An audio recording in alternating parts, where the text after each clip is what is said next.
Assalamu alaikum. I am Zahra from class 4 section. Today I tell you about interrogative pronouns. Interrogative pronouns are used to ask questions.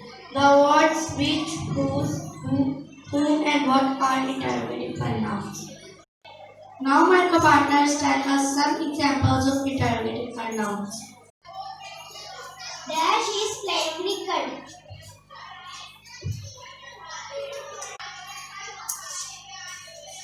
Who is playing cricket is example of interrogative pronouns. Dash pen is.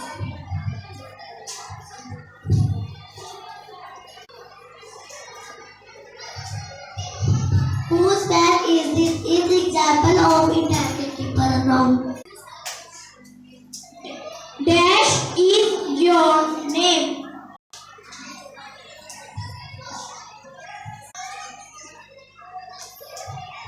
What is your name is example of interrogative pronoun. Dash is your cap. It is your cap is interrogative pronoun.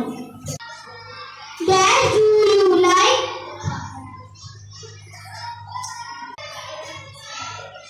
Who do you like is example of interrogative pronoun. Thank you.